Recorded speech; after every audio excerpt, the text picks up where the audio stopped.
Halo sahabat semua, jumpa lagi dengan admin. Pastinya kalian saat ini sedang berada di channel Sarjana Wibu. Bagaimana kabar kawan-kawan pada hari ini? Semoga kalian semua sehat-sehat saja. Pada video kali ini, admin akan menceritakan manhwa baru dan ini adalah video part yang pertama. Bagaimanakah keseruan cerita dari manhwa ini? Silahkan kalian simak baik-baik video ini. Baiklah, tanpa berlama-lama lagi, langsung saja mari kita masuki alur ceritanya.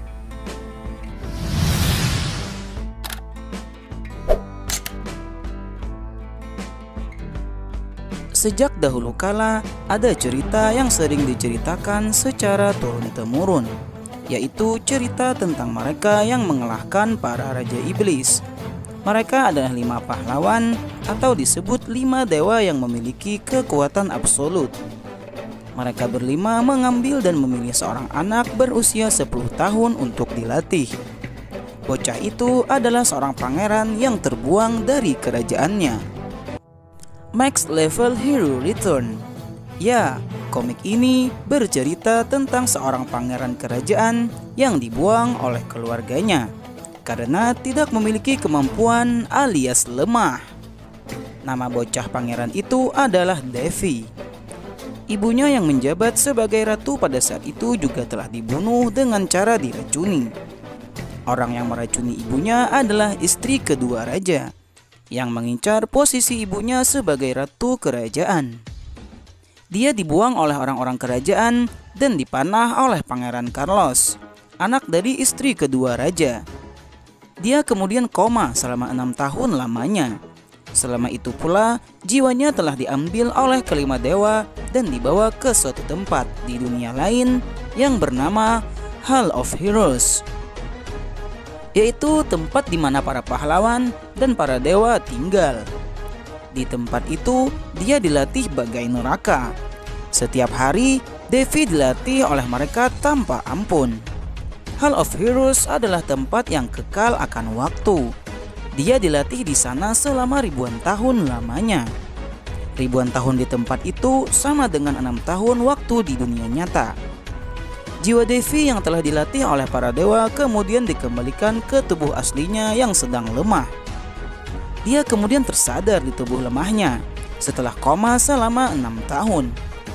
Meskipun dia bangkit di tubuh yang lemah, akan tetapi di dalamnya terdapat jiwa yang telah dilatih dan digembleng oleh para dewa selama ribuan tahun. Ketika dia masih menjadi seorang pangeran, dulunya dia seringkali disakiti oleh orang-orang kerajaan karena dia memang dikenal sebagai pangeran yang tak berguna dan lemah. Ketika Devi telah kembali, saatnya dia membalaskan dendam setelah apa yang terjadi kepada dirinya dan ibunya. Jiwa yang telah dilatih oleh para dewa selama ribuan tahun akan membentuk tubuh yang kuat dan super, sehingga dapat mengikuti kemampuan dan kekuatan yang dimiliki oleh jiwa Devi itu sendiri. Walaupun Devi telah sadar di tubuh dunia nyatanya, tapi dia berusaha tetap seperti koma dan memulihkan dirinya sedikit demi sedikit dengan sihir penyembuhan tanpa diketahui oleh siapapun. Seorang pangeran kerajaan yang koma sangat lama, tapi yang ditugaskan untuk merawatnya hanya 1 orang pelayan saja. Sungguh keterlaluan. 6 tahun lalu, yang membuat Devi koma adalah salah satu pangeran yang diam-diam memanahnya dari belakang. Devi bertekad untuk membalas dendam atas apa yang telah diperbuat kepadanya. Ketika di Hall of Heroes, Devi diajarkan tentang kekuatan suci oleh seorang wanita yang bernama Depin. Pada awalnya, Devi kesulitan untuk mengeluarkan kemampuan penyembuhan di tubuh aslinya yang telah koma selama 6 tahun. Akan tetapi, setelah beberapa kali percobaan, akhirnya Devi mampu menggunakan kekuatan penyembuhannya dan memperbaiki beberapa kerusakan di tubuhnya. Devi kemudian sudah bisa bangun dan berjalan dengan tubuh lemahnya. Dia kemudian memandang ke arah luar melalui jendela kamarnya. Dia terlihat senang dan bahagia setelah sekian lama tidak melihat pemandangan di kerajaannya. Tiba-tiba, pelayan yang merawat Devi masuk ke kamar dan terkejut melihat pangeran yang sudah koma 6 tahun itu telah mampu bangkit dan berjalan. Pelayan itu bingung dan bertanya-tanya bagaimana bisa pangeran dapat tersadar dan langsung bangkit dari komanya.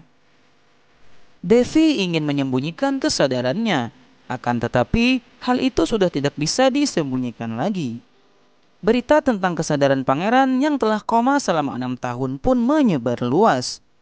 Dokter kerajaan kemudian datang melihat kondisi Devi, dan dia benar-benar merasa aneh dan sungguh mengejutkannya karena melihat kondisi tubuh pangeran yang sudah sangat sehat. Ratu kerajaan saat ini yang telah meracuni ibu Devi pun datang mengunjungi Devi. Wanita itu bernama Lansbury. Wanita itu telah merebut posisi ratu kerajaan dengan membunuh ibu Devi. Dia bahkan membawa anak-anaknya. Ratu bertanya, seakan-akan dia tidak tahu siapa yang telah memanah Devi 6 tahun yang lalu. Padahal pelakunya adalah putranya sendiri. Ratu kemudian bertanya, apakah pelakunya sudah ditangkap? Devi memandang dengan sinis kepada putra ratu dan mengatakan, entah hukuman apa yang akan kita jatuhkan kepada mereka yang telah mencoba membunuh pangeran. Mendengar ucapan sang pangeran, putra ratu terlihat ketakutan. Namun, sang ratu kemudian mengatakan bahwa kasus tersebut sudah ditutup dan dianggap selesai. Ratu dan anak-anaknya kemudian pergi meninggalkan Devi. Sebelum keluar, putra ratu yang bernama Carlos menghina Devi yang telah koma sangat lama.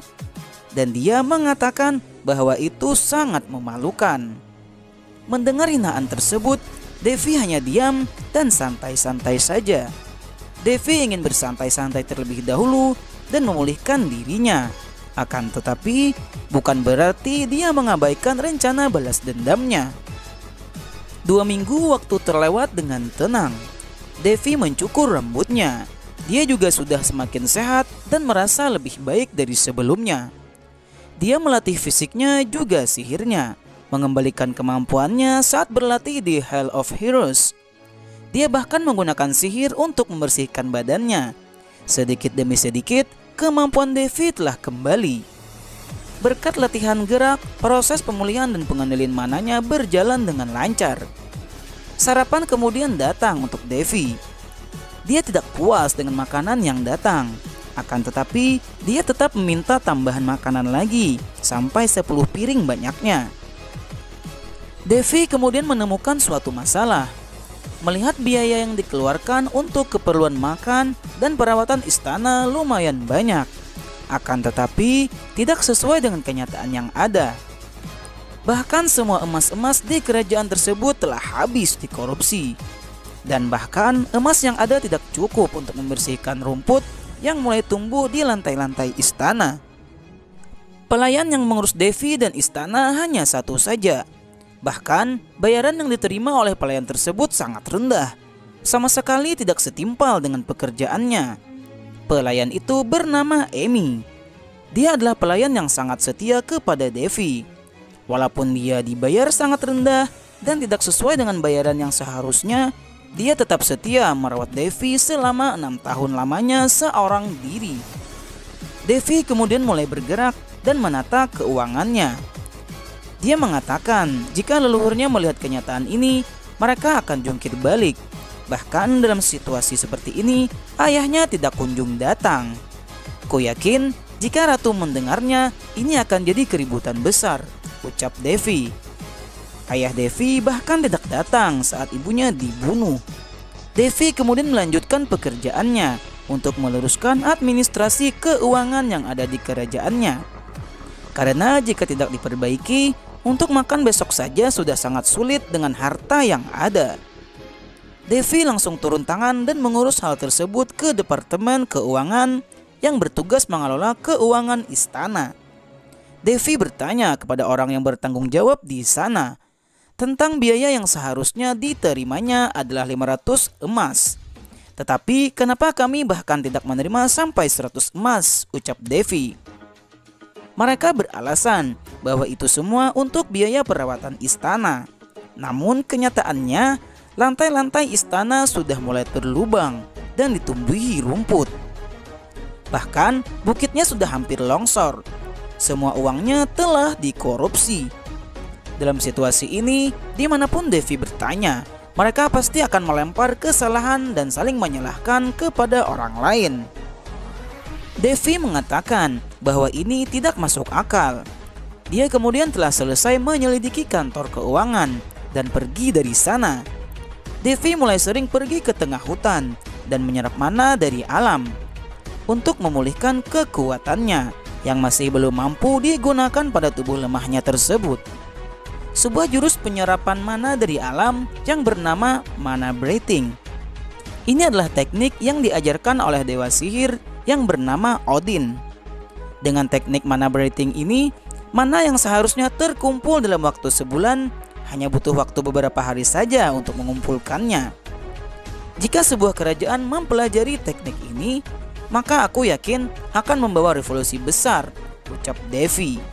Namun, dia tidak ada keinginan untuk membeberkan teknik ini kepada siapapun di dunia ini, dan dia akan menggunakannya seorang diri. Lagi pula, tidaklah mudah untuk mempelajari teknik ini. Butuh waktu yang lama pada dunia nyata agar bisa menguasainya. Pada saat dia sedang berlatih, dia merasa sedang diawasi oleh seseorang. Devi sadar, pasti itu adalah kerjaannya ratu. Selanjutnya kita diberi penjelasan tentang mana circle. Priest tidak bisa memakai sihir penyerangan, dan mage tidak bisa memakai kekuatan suci penyembuhan. Dan dekromansi adalah kekuatan yang tidak bisa memakai keduanya. Tapi Devi bisa memakai ketiga kekuatan ini. Berkat gemblengan dan latihan dari dewa membuat Devi menjadi manusia super kuat yang tiada duanya. Devi bisa menggunakan sihir penyerangan, penyembuhan, dan pembangkitan. Devi kemudian mulai menggunakan sihir untuk merombak aliran darahnya hingga waktu sore dan dia kehabisan kekuatannya. Beruntung Amy telah tiba di sana pada saat dia jatuh pingsan. Dia kemudian dibawa ke kamarnya dan beristirahat. Devi telah sadar dan dia melihat Amy yang ada di sampingnya. Dia ingat bahwa dia kemarin telah pingsan akibat kehabisan tenaga saat berlatih. 5 bulan telah berlalu. Saat ini Devi sudah menjadi master sihir dan hebat dalam segala hal. Dia menyebarkan mana di seluruh istana sehingga dia mengetahui semua pergerakan yang ada di sana. Seorang dokter utusan ratu yang jahat datang untuk memeriksa keadaan pangeran. Tapi melihat pangeran yang terbaring di kasur, dia mengatakan bahwa akan sangat berbahaya jika memakai kekuatan sihir penyembuhan pada pangeran. Dia mengatakan kebohongan tersebut dan memang tidak ingin menyembuhkan pangeran. Devi berpura-pura tidak tahu, padahal dia telah mengetahui bahwa dokter utusan kerajaan tersebut tidak menggunakan sihir penyembuhannya sama sekali terhadap Devi dan mengikuti perintah ratu jahat. Kupikir dengan sihir penyembuhanmu kau bisa menyembuhkan luka sepele ini, kata Devi. Dokter itu mengelak dan mengatakan pangeran tidak mengetahui apapun. Dokter itu kemudian merendahkan sang pangeran dengan kata-kata busuknya, yang membuat Amy, si pelayan pangeran, meminta priest tersebut untuk menjaga omongannya di hadapan pangeran. Merasa direndahkan dan diberi perintah oleh seorang pelayan, dia pun menampar Amy tepat di depan pangeran. Bahkan tidak sampai di situ saja, dia juga mengatakan kepada Amy bahwa Amy harus mendatangi kamarnya malam ini sebagai permintaan maaf.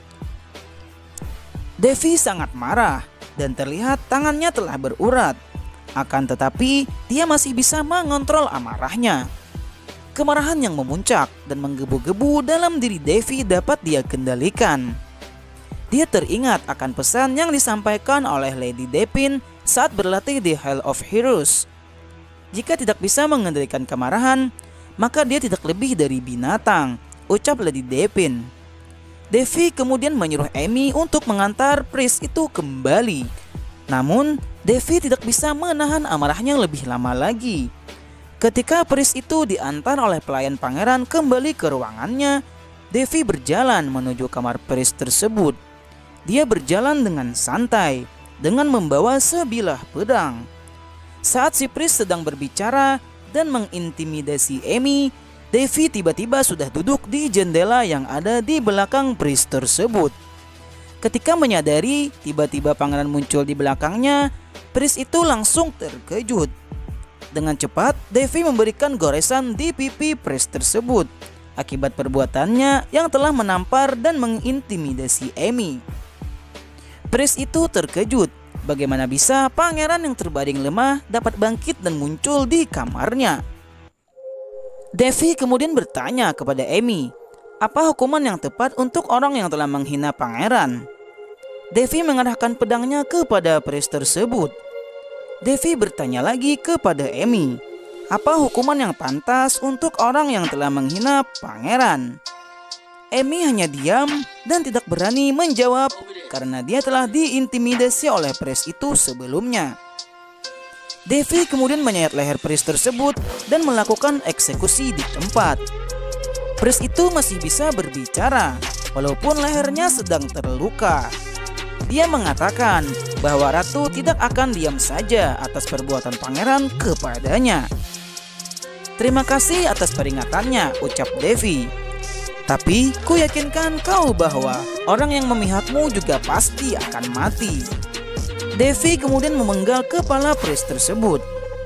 Setelah kejadian tersebut, Ratu kemudian mendatangi Devi dan menamparnya. Ratu kemudian mengatakan bagaimana bisa Devi melakukan eksekusi langsung terhadap murid dari daratan suci. Devi kemudian mengatakan sejak kapan status bangsawan lebih rendah dari murid rendahan. Ratu itu kemudian terus memarahi Devi dan dia tidak peduli apapun alasan Devi. Ratu juga menghina ibunya Devi. Dia mengatakan bahwa Devi mewarisi kebodohan ibunya. Devi kemudian memandang Ratu dengan pandangan membunuh. Tubuhnya mengeluarkan aura-aura membunuh yang sangat kuat. Sampai-sampai membuat sang Ratu ketakutan dan terduduk.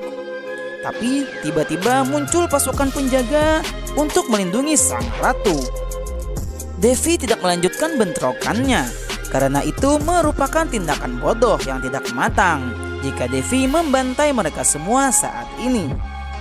Devi kemudian mengatakan bahwa melakukan pembunuhan kepada ratu atau siapapun tidak ada bedanya dengan berusaha membunuh sesama orang kerajaan. Ratu jahat itu langsung terkejut dan dia tidak menduga kalau Devi mengetahui perbuatan jahat sang ratu terhadapnya sebelumnya. Devi kemudian menyuruh ratu dan pelindungnya untuk pergi dari sana karena dia sudah merasa kelelahan. Devi juga meminta kepada ratu jika datang ke istananya agar lebih sopan. Jangan seperti orang lusuh yang datang ke tempat mewah, ucap Devi. Mendengar ocehan pangeran, ratu sangat marah dan merasa kesal. Devi melanjutkan perkataannya, berhati-hatilah dalam membuat keputusan, karena itu akan lebih baik untukmu. Aku tidak akan diam selagi kau bertindak seperti tadi, ucap Devi yang membuat ratu terdiam membisu, tak dapat berkata-kata lagi. Dan ini adalah akhir dari chapter pada video kali ini. Nantikan lanjutan ceritanya pada video admin selanjutnya. Jangan lupa untuk selalu mendukung admin dengan menekan tombol subscribe bagi kalian yang belum subscribe. Jangan lupa juga untuk menekan tombol like. Tinggalkan komentar kalian di kolom komentar, serta bagikan video ini kepada teman-teman kalian. Baiklah, sampai di sini dulu perjumpaan kita pada video kali ini. Sampai jumpa lagi pada video selanjutnya. Dan admin ucapkan terima kasih banyak.